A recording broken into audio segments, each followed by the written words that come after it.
بسم اللہ الرحمن الرحیم قل یا عبادی الذین اسرفوا علی انفسہم لا تقنطوا من رحمت اللہ ان اللہ یغفر الذنوب جمیعا۔ قرآن مجید فرقان حمید میں اللہ رب العالمین نے سورہ زمر میں ارشاد فرمایا قل یا عبادی الذی، اے محبوب ان کو فرما دو، اسرفوا علی انفسہم، جب تم اپنی جانوں پر کوئی ظلم کر بیٹھے ہو، کوئی زیادتی اپنی جانوں پر کی ہے، لا تقنطوا من رحمت اللہ، اللہ کی رحمت سے نا امید نہ ہو۔ نبی کریم صلی اللہ علیہ وسلم کی بارگاہ رسالت مآب میں ایک گروہ حاضر ہوا، عرض کرتا یا رسول اللہ، آپ اللہ کے سچے رسول ہیں، کوئی شک نہیں، آپ اللہ کے پیغمبر ہیں، اللہ کے نبی ہیں، صادق الامین ہیں، مگر ہم نے جو ماضی میں بڑے بڑے گناہ کیے ہیں، اگر ہم آپ کا کلمہ پڑھ لیتے ہیں تو ان گناہوں کا کیا بنے گا؟ ہم دار اسلام میں جب داخل ہو جائیں گے، ہمارے ان گناہوں کا کیا بنے گا؟ تو اللہ رب العالمین نے قرآن پاک کی یہ آیات مقدسہ نازل فرمایا قل یا عبادی الذین اسرفوا علی انفسہم، پیارے حبیب ان کو کہہ دیجئے کہ جب تم میرا کلمہ پڑھ لو گے، میری غلامی میں آ جاؤ گے، قل، پیارے حبیب ان کو فرما دیجئے، یا عبادی الذین اسرفوا علی انفسہم، جو بھی تم نے اپنی جانوں پر ظلم کیے ہوں گے، جو غلطی کوتاہی ہوں گی، لا تقنطوا من رحمت اللہ، اللہ کی رحمت تو اس سے بڑی ہے نا، اللہ کی رحمت تو بڑی وسیع ہے، اس سے مایوس نہیں ہونا۔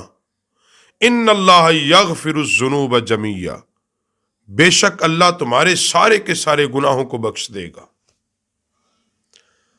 قرآن پاک میں اسی بات کو دوسری جگہ بیان کیا ہے کہ اللہ شرک کو نہیں معاف کرے گا، شرک کے نیچے جو گناہ ہے جس کو چاہے گا معاف کر دے گا۔ اس آیات مقدسہ میں اس مسئلے کو اصل بیان کیا ہے کہ جو ماضی میں انسان سے گناہ ہو جائے اور جب وہ اسلام میں داخل ہو جائے تو اسلام اس کے پچھلے سارے کو مٹا دیتا ہے۔ یعنی اگر کوئی عیسائی، کوئی یہودی، کوئی ہندو، کوئی سکھ، کوئی بھی غیر مسلم،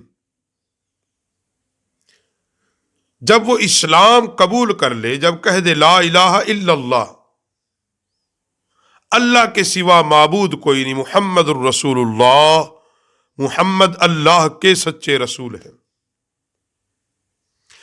جب اس بات کا وہ اعلان کر دے، اقرار باللسان و تصدیق بالقلب، زبان سے اقرار کرے، دل میں تصدیق کرے، پھر حکم کیا ہے؟ پھر ہمیں یہ نہیں کہنا چاہیے کہ ماضی اس کا ایسا تھا، پہلے یہ کیوں؟ بھائی جب اللہ فرما رہا ہے کہ جب یہ اسلام میں داخل ہو جائیں گے، پچھلے سارے گناہوں کو اسلام مٹا دیتا ہے، اسلام ان سارے گناہوں کو مٹاتا ہے جب وہ شرک سے توحید کی طرف پلٹتا ہے۔ یہ پہلا انعام اللہ کی وحدانیت کا اعلان کرنے کا ہے۔ اسی لیے فرمایا کہ ان اللہ لا یغفر ان یشرک بہ، بے شک اللہ نہیں بخشے گا کس کو؟ شرک کو، شرک کو اللہ معاف نہیں کرے گا، اور اس کے نیچے جس کو چاہے گا بخش دے گا۔ کیوں؟ اللہ بخشنے والا ہے، اللہ رحم کرنے والا ہے، اللہ مہربان ہے۔ اس لیے فرمایا لا تقنطوا من رحمت اللہ، خدا کی رحمت سے نا امید یہ بندے کی شان نہیں ہے۔ اپنے گناہوں کو دیکھ کر رب سے ڈرے اور رحمت الہی پر غور کرے۔ اپنے دل میں خوف خدا کو پیدا کرے، اپنے اللہ کا ڈر اپنے سینے میں رکھے اور اس کی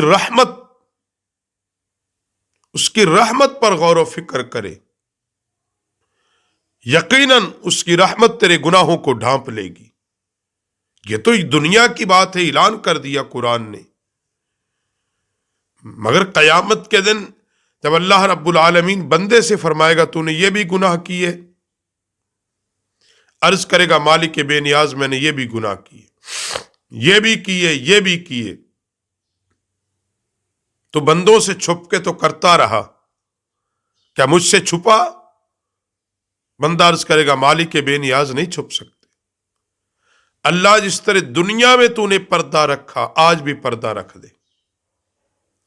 اور اللہ پھر اپنی رحمت سے اس بندے کے گناہوں کو ظاہر اس دن بھی نہیں کرے گا، یہ اس کی رحمت ہے۔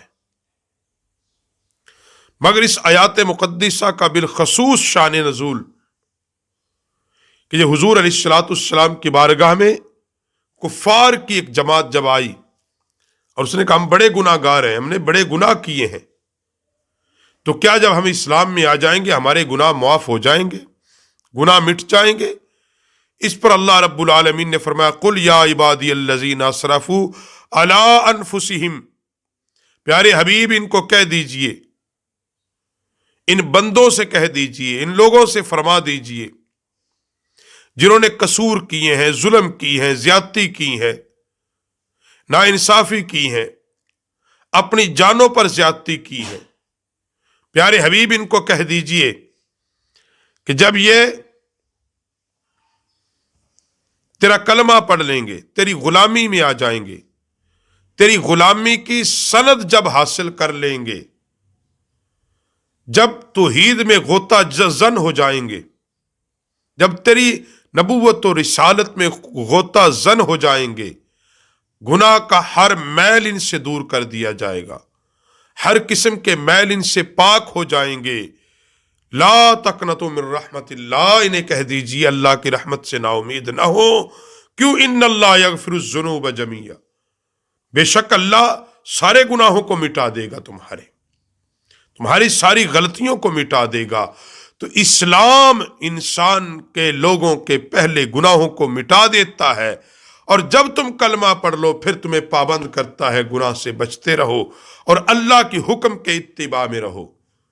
اور اس کے بعد بھی اگر کوئی گناہ ہو جائے تم سے سرزد تو پھر بھی اللہ کی رحمت سے نا امید نہ ہو، یقیناً وہ بخشنے والا اور مہربان ہے۔